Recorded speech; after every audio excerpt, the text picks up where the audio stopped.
कहते हैं हर कहानी की एक जड़ होती है और चुड़ैलों की दुनिया में वो जड़ है बाबा यागा। सैकड़ों साल पहले रूस के बर्फीले जंगलों में एक औरत रहती थी जिसका नाम किसी को याद नहीं।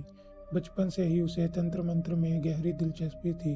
वो जड़ी बूटियां, अजीब चिन्ह और चांदनी रात में किए जाने वाले अनुष्ठान सीखती रही।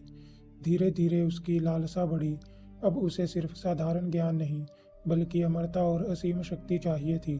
कहा जाता है एक रात उसने एक निषिद्ध मंत्र पढ़ा और उसी क्षण वो इंसान से कुछ और बन गई, दुनिया की पहली चुड़ैल।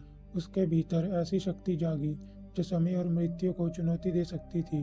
वो जंगल में एक अजीब घर में रहने लगी, एक लकड़ी का झोंपड़ा जिसके नीचे मुर्गी जैसे पैर थे जो रात में अपनी जगह बदल लेता था। यहीं से बाकी चुड़ैलों का जन्म हुआ। बाबा यागा ने अपनी काली विद्या अपने शिष्य बनाकर फैलानी शुरू की। जो भी उसकी शरण में आता वो उसे जादू की शिक्षा देती, बदले में उसकी आत्मा का एक हिस्सा ले लेती। ये शिष्य आगे चलकर दुनिया के अलग अलग हिस्सों में फैल गए। स्कॉटलैंड, अफ्रीका, एशिया और वहाँ के डरावने किस्सों की वजह बने। लेकिन बाबा यागा की सबसे खतरनाक कला थी रूप बदलना। जब उसे किसी की ऊर्जा चाहिए होती तो वो एक जवान, बेहद खूबसूरत और आकर्षक स्त्री का चेहरा ले लेती। उसकी आंखों में ऐसा सम्मोहन होता कि सामने वाला चाहकर भी नजर नहीं हटा पाता। जैसे ही शिकार उसके करीब आता वो उसकी जीवन शक्ति खींच लेती और फिर उसकी हड्डियां तक अपने काले जादू के लिए इस्तेमाल कर लेती। आज कहा जाता है कि बाबा यागा अब भी जिंदा है। वह रूस और पूर्वी यूरोप के बीच फैले घने धुंधले जंगलों में छिपी है, अपने चलने वाले घर में।